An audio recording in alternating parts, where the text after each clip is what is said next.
let's talk about the 3 lies keeping medical professionals stuck from an investing standpoint in 2026. Almost every medical professional I know or have talked to about money that has started investing has actually fallen into one of these 3 traps. As we walk through them, you will be able to look through your own investing system through the lens to determine if one of these is in fact affecting you and potentially even derailing your future returns. Before we dive in, I want to thank the sponsor of today's show. WCG CPAs and Advisors is a CPA firm that specializes in medical professionals.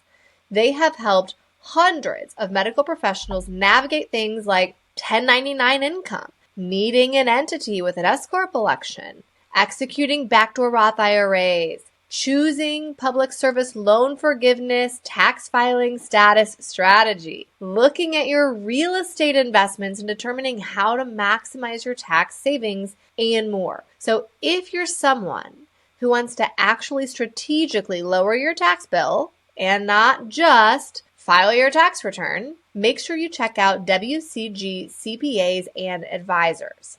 The link will be in the show notes. Lie number 1. You are doing everything right. So why are you still behind? Here's the reality. You likely feel like you're doing everything right. So why are you still behind? You have the 6-figure income, you're saving money, following responsible money advice, like putting, whatever percent in your 401k to get your match, maybe even maxing out your Roth IRA every single year. In 2026, now, the problem isn't that any of that stuff is wrong or bad. It's that it doesn't actually move the needle and it's not going to create anything even close to what you're looking for.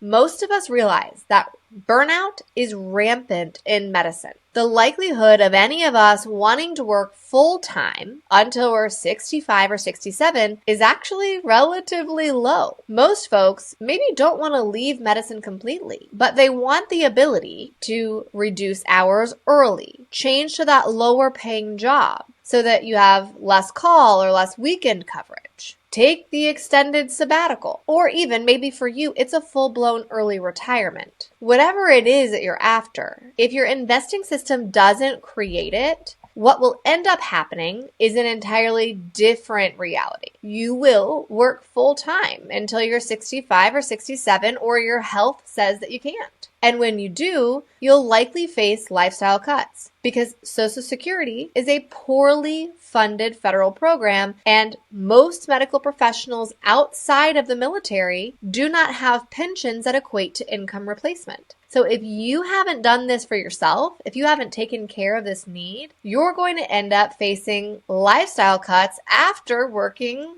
an entire, 3, 4, for some folks, even 5 decades full time. Today, we're going to cover the 3 most common mistakes medical professionals make with investing. We'll talk about the delegation trap, the system problem, and the debt distraction. If you can master these 3 things, you will be in a spot where your investing systems can actually maximally serve you.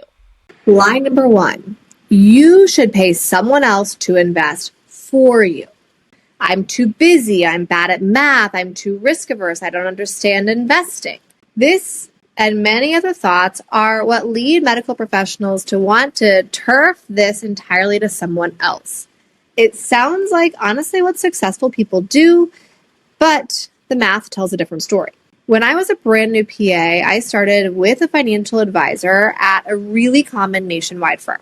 He was actually a family friend and was a wonderful human being, would never, ever do anything with ill intent towards me or my money or anything else.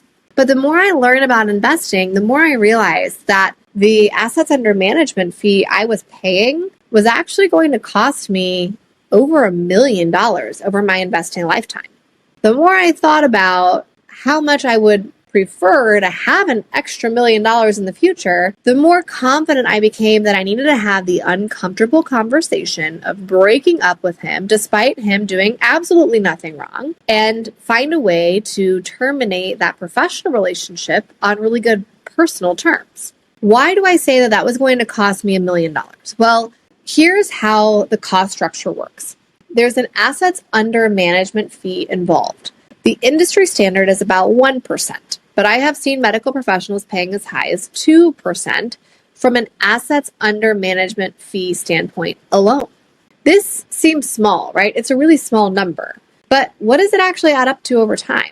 Especially in a day and age that's different now than investing was a few decades ago for our parents or grandparents, where we actually are fortunate enough to have access to low-cost investments on our own with no transaction fees and no account fees. So with the day and age that we live in now, is it worth paying that 1% fee when we do have the ability to go it alone? Let's look at the cold hard math. We'll assume you are a below average investor with a super average income. We'll say that you're 32, you have $100,000 invested to date, and you're investing about $18,000 a year. Your returns are about 8% per year, and the options are either go it alone with low-cost index funds and ETFs, or pay a financial advisor a 1% AUM fee.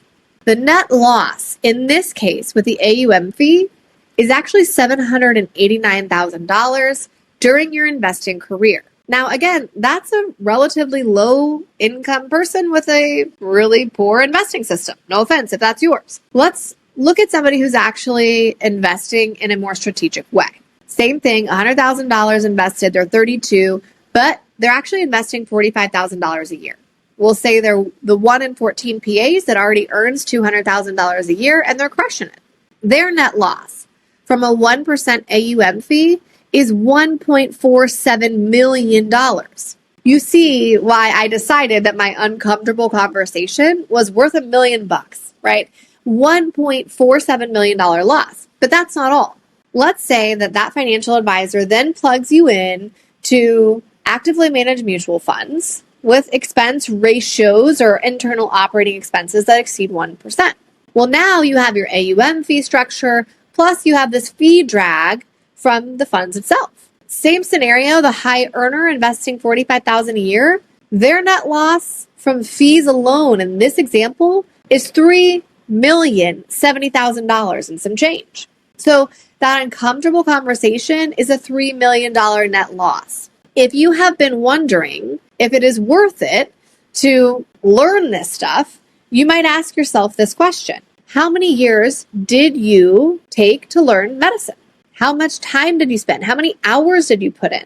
Because let's say you're a PA, your lifetime earnings should exceed $5 million, which means that all of the hours of undergrad, of grad school, of rotations, of studying, of CME, all of that was a $5 million decision. Well, I just showed you that this is a $3 million decision. So how much of your time and attention does it warrant if that's the case? Now, should no one have a financial advisor? Are they useless and horrible? No.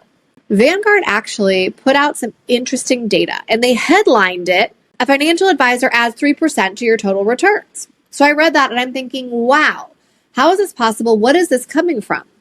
Because I read this BIVA report every year.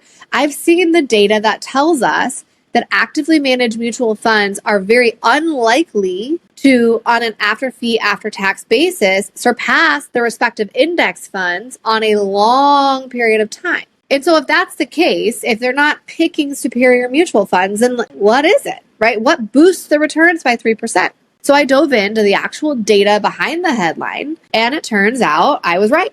There actually is no evidence that superior fund selection contributes to that.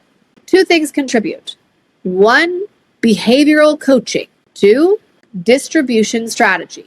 So behavioral coaching, saying, hey, look, Sarah, you need to invest. Hey, look, Sarah, it's March of 2020. The stock market just plummeted.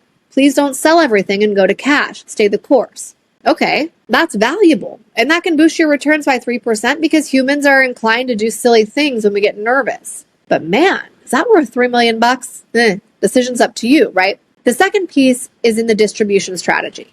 How do you spend the assets? What accounts do you pull from? In what order? What's the tax strategy? How do you pair in Social Security strategy? That can get pretty technical. And again, is a huge value add of financial advisors supported by data. But who does that help? That helps the person that's landing the plane, right? That's going to be living off of assets in 5 years, 7 years. That doesn't really help the 30-year-old who's just trying to get to that first 100K invested.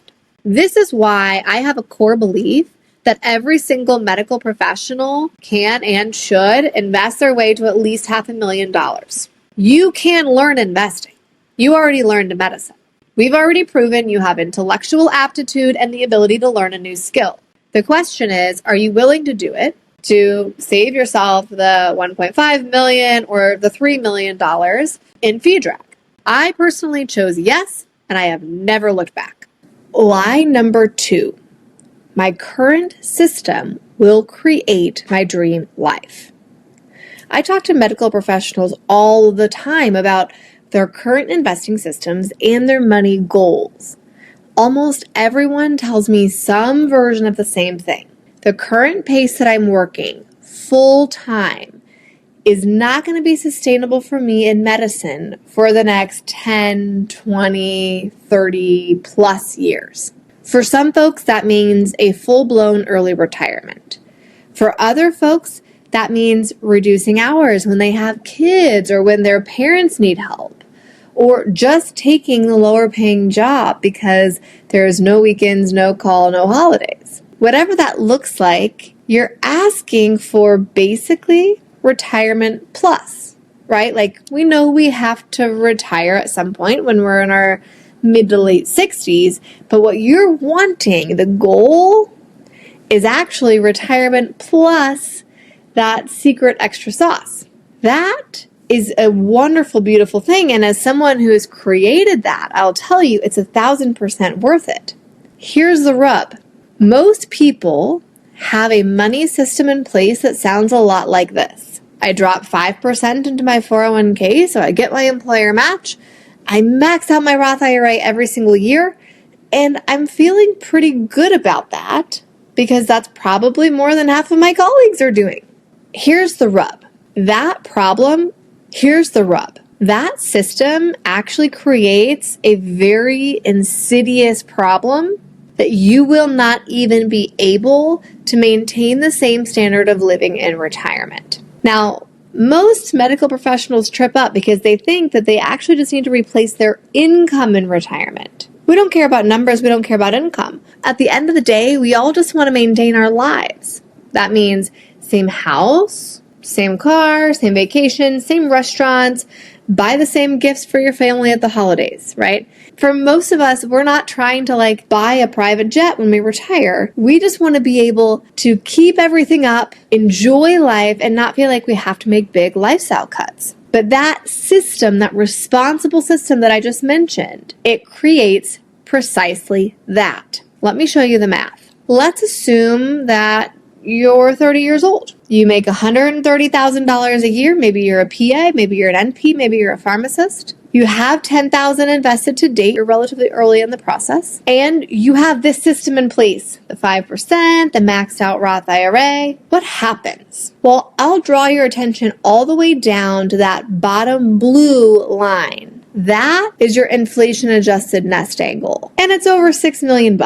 Where did I get that number? That's replacing 80% of your income and adjusting for inflation from now until the year you turn 65. If you're 62, this doesn't really matter, right? Not that much inflation will occur in 3 years. But when you're talking about 3 decades, everything's going to cost a lot more 3 decades from now than it does now. So if we want to replace purchasing power, we have to pay attention to inflation. This looks at replacing 80% of your current inflation-adjusted income, assuming a 2.5% annual inflation rate. Now, 2.5% is pretty conservative for an inflation rate. If you've been alive the last 5 years, you know inflation can, at some points, go much higher than that. 80% of income, where is that from? Well, realistically, some financial advisors recommend 70%, some 80%. Some are even pessimistic and push even up to 100% with the rising costs of healthcare. The better way to do it is inflation-adjusted expenses, but hey, this is a made-up person. I don't have all that. Either way, you can see this. The system that they have in place will land them with less than half of what they need for a standard retirement. That's pretty scary. Now, this ignores Social Security, and while I personally believe Social Security will exist in some form, it's a very poorly funded system, right? The last time I downloaded my own Social Security Administration statement for free, which anyone can do online, it said at the bottom in the fine print, hey, we already know that effective in like 2029, we're not even going to be able to make this projected payout. It'll be a percentage of it. So when I see that now, and I go, you're telling me in 3 years, you're not even going to be able to make these projected payouts. What will things be in 30? Okay. So that's why Social Security is not a part of the equation in this equation. In my mind, it's kind of a wild card. So what happens when you put this into play and you do it year after year after year? You're stuck working full time until you're at least 65, if not older. You're reliant on Social Security and you're making lifestyle cuts. That's the reality. So even though you might have given yourself a pat on the back because you did something, and maybe it is more than your colleagues, it's not enough for you to even maintain your standard of living after working full time for almost 4 decades. That blows. Right? So the real solution to this problem is actually creating an investing system by working in reverse. If you don't have the end goal in mind, you cannot conceptually understand or even calculate what you should be doing right now in order to make that happen.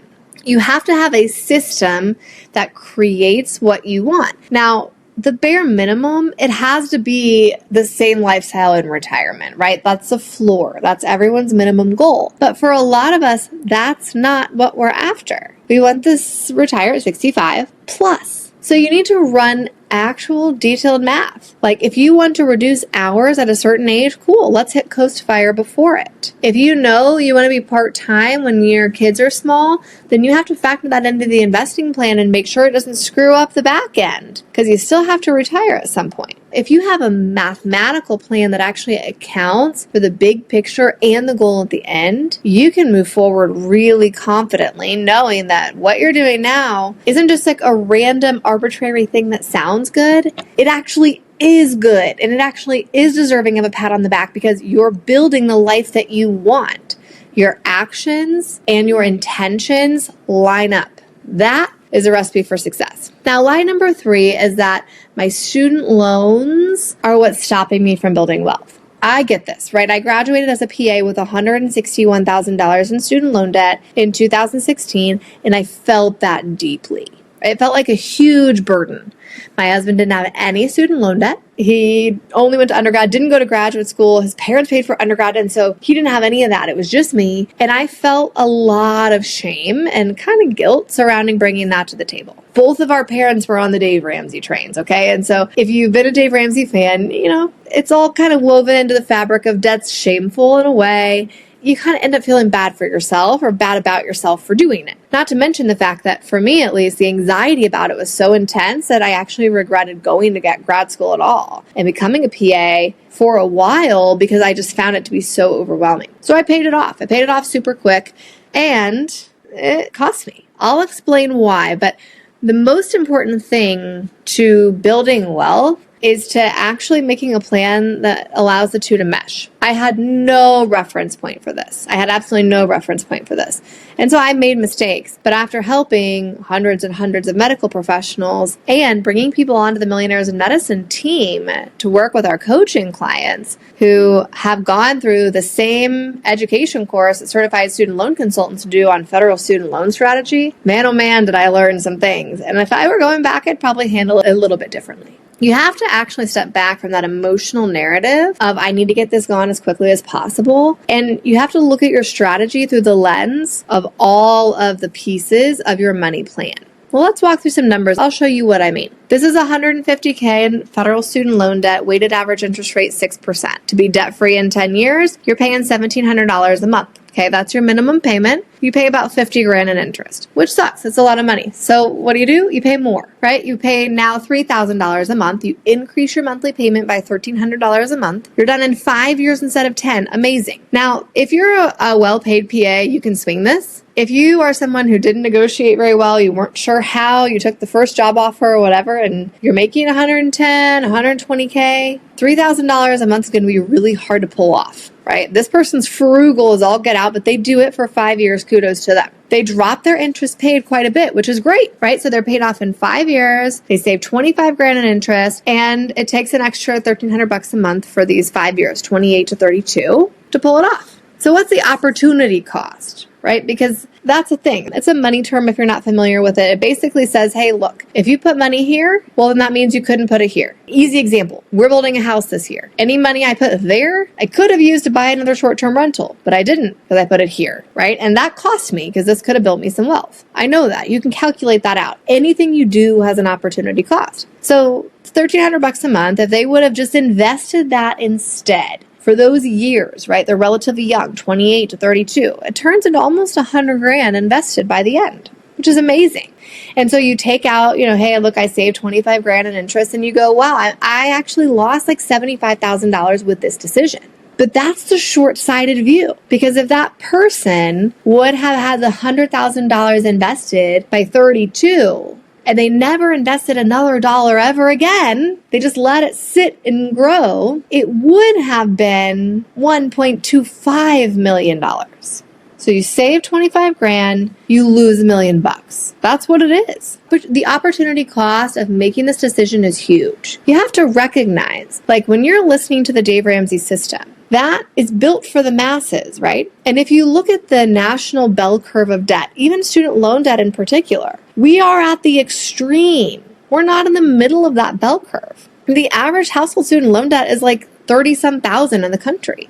$30,000 is a drop in the bucket for our student loans for most of us, right? And so you have to recognize that advice, it carries an opportunity cost for everybody, but it might not be as big as it is for you because you have 150 grand, you have 200 grand, you have 250K. You see my point? If you had $30,000 in student loan debt, ignore me, pay it the heck off. It'll take you 6 months. But that's not what we're talking about here. For most of us, it's a matter of really strategically figuring out what's the best way to handle my student loan debt that fits into the life-centered plan. So you have to go back to step 2 and you have to ask yourself, what am I after? How important is it to me that I'm able to be a 0.5 FTE for the 5 years that I have small children? How important is it to me that I hit Coast Fire by 40 so I can change to the clinic gig and be, 4 days a week or whatever, instead of working every single holiday? How important is it to me to retire at 55 instead of 65 so I can travel while I'm still healthy? If those things rank really high, then you have to start the investing system. And you have to make a student loan strategy that meshes in with it. You can't just choose a student loan strategy and then go, oh, I'll invest later, we'll figure it out. It doesn't really work like that, right? I just showed you the numbers. That math doesn't math. And so if you want to do it all, and I encourage you, you should try and do it all, right? You have to make it into a way that's reasonable, practical, possible. I like to say if you do not have an income strategy, a student loan strategy, and an investing strategy, you don't have a money plan. You need all three, and they have to coexist. If you're going to tell me, Kristen, I'm 28 years old, in the next 3 years, I want to be able to be a 0.5 FTE because I want to have kids, but then after I go back to work full time, that's fine for a while, but I still want to retire at 55. I'm not working to 65. Oh, and by the way, I'm going to have my student loans paid off in 24 months. Okay, good aspirations, but that math doesn't math. Are you going to have 5 jobs? Because if you're not going to be able to achieve the investment portfolio required to make the life system work while simultaneously paying off a massive amount of student loan debt in 24 months, right? That's where student loan strategy comes into play. You have to figure out, is it public service loan forgiveness? Is it National Health Service core repayment?